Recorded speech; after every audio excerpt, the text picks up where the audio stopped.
feel na feel talaga ang kunting anghang. At tamang-tama lang talagang alat. Mga kapaparts, kararating lang natin galing sa trabaho. So, diretso tayo dito sa kusina para magluto tayo ngayong ulam pang almusal. Ito, ang pacham natin sa umagang ito. Binagoon ng karneng baboy sa pako. So, let's do it!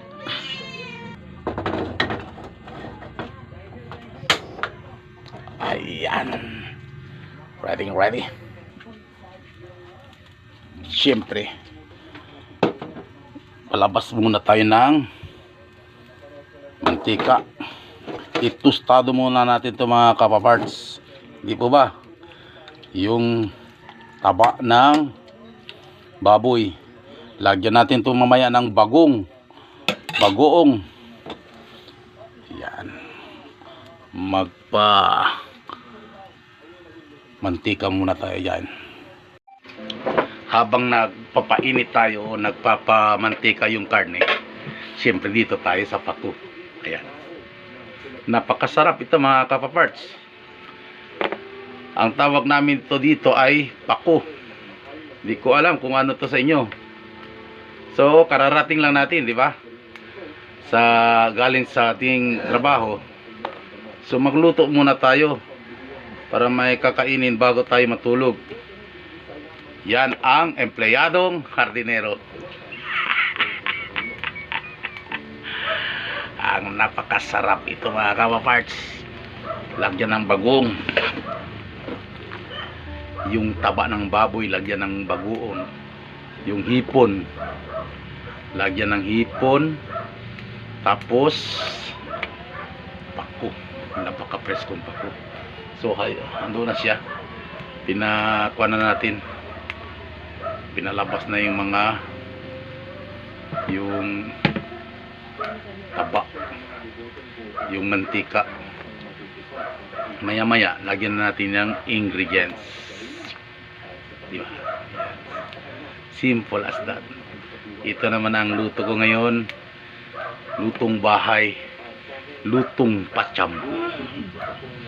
Pachamba, ang sarap. Yan. Paborito ko to. Itong pako, maraming pwedeng gawin. Pwede gisado, pwede lapuan, pwede gata, kahit ano, pwede. Yung lapuan lang, masarap din to. Yan. Hindi basta dahon lang kukunin natin, basta malambot pa yung ito. Malambot pa siya, pwede. Kaya dapat idaan talaga natin yung daliri.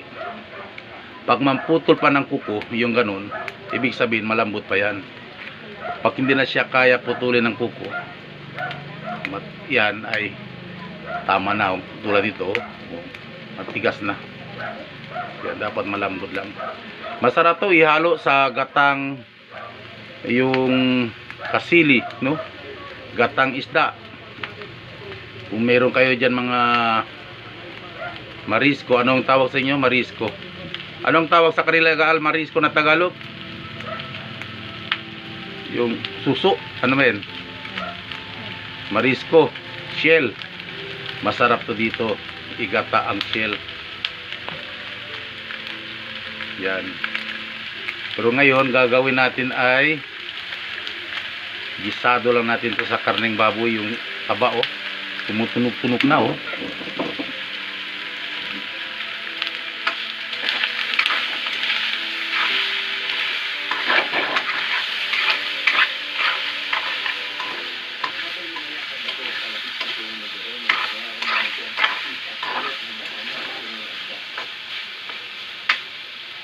Yan. Di pa nga tayo nakapalit ng damit. Dito na tayo. Mamaya na tayo magpalit ng damit.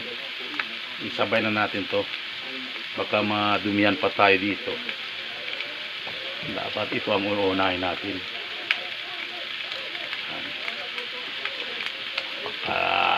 Preskong pako.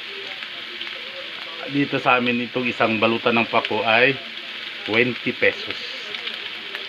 Hindi ko alam kung magkano yan sa inyo. Basta ito sa akin 20. Dati-rati nung bata pa ako, Pag ganitong klaseng paku, ang isang balutan nito ay 1 peso.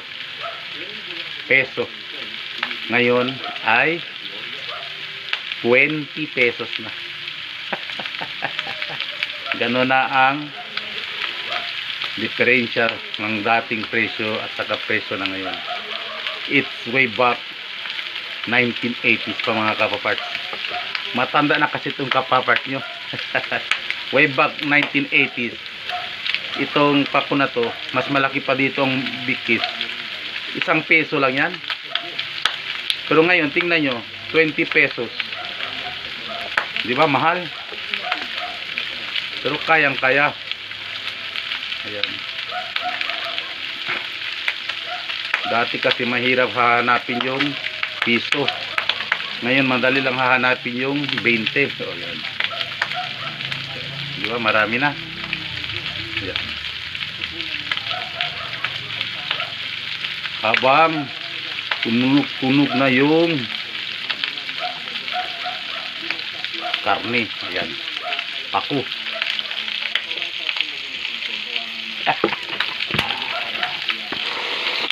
Tingnan natin yung karne. Ayan, marami na talaga siya oil mga kapaparts. So, bawasan natin to ng oil bago natin igisa. Ayan. At ayun, nabawas na natin.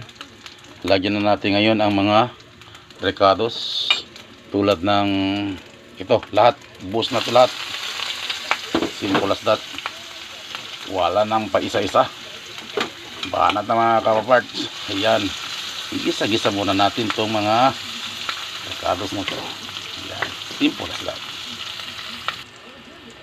Lagyan pa ng kamatis. Napakamaraming kamatis. Mas masarap. Ayan mga kapaparts. Ayan. Bago natin ihalo mamaya sa karne. Tapos lagyan na natin yung bagoong. Yan. Igisat natin itong bagoong mga kapaparts. Bago ihalo natin yung karne. Yan. Igisa-gisa muna yan. Ito na natin yung bagoong dito sa karne. So ipalapit. O yan. Para makita-kita talaga nila mga kapaparts dyan na binagoong karneng baboy na pinastado muna. So mamaya-maya mga kapaparts, lagyan na natin yung recipe natin, yung gulay, di ba? Yung gulay na sabi natin pakpo. Napakasarap yun. So ano pa ba kulang dito? Lagyan natin ng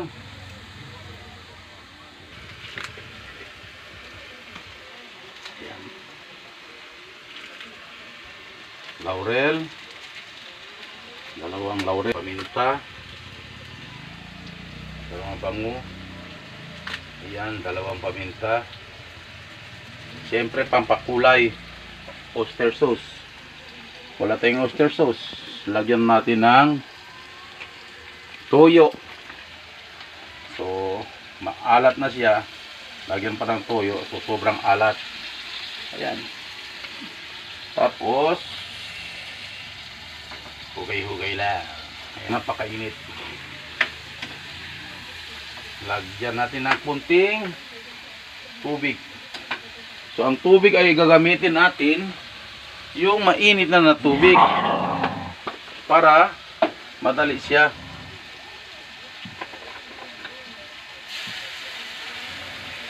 Yan. Pakuluin natin niya hanggang tutuyo-tuyo siya ng kunti. Para concentrated talaga yung lasa doon sa karne. Lasa ng bagoong yung hipon. Ayan. So nakita nyo na naman. So ang kulang natin ngayon dyan ay ang ito na lang kulang. So iluno natin ito mamaya dyan, tapos kain na. Ayan mga kapapars, naglagay pa ko ng kunting siling maanghang. Ayan, para maanghang talaga yung mamaya. Kunti lang kasi mga bata kung minsan ayaw nila kumain na sobrang anghang. Kunti lang. Ayan. So pwede na siguro ito lagyan natin ng paku. Ayan.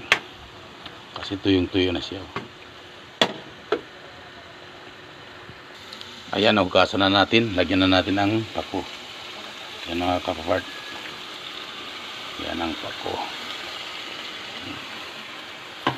Binagoong ang karne ng baboy sa pako. Ayan. Tapos takpan lang natin yan. Maya-maya na natin yan hugay-hugay. Ayan. Simple as that. Ayan na mga kapaparts. Lutong-luto na siya. At amoy na amoy ko na talaga yung lasa. So, tigman natin mga kapapart.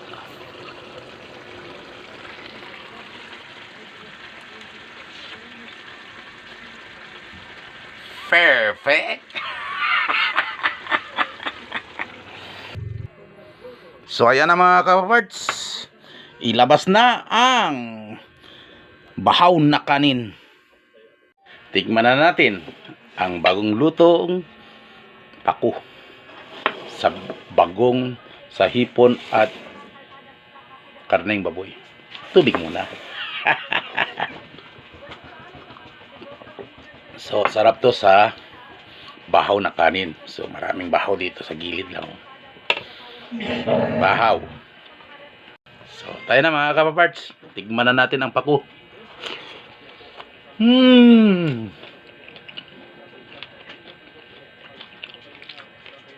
Feel na feel talaga ang kunting anghang.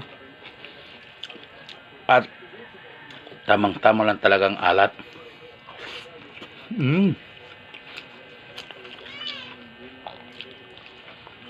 Napakalambot na ang taba.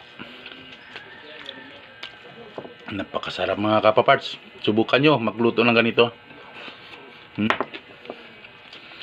Basta may pako ha. Masarap yung may pako. Ayan.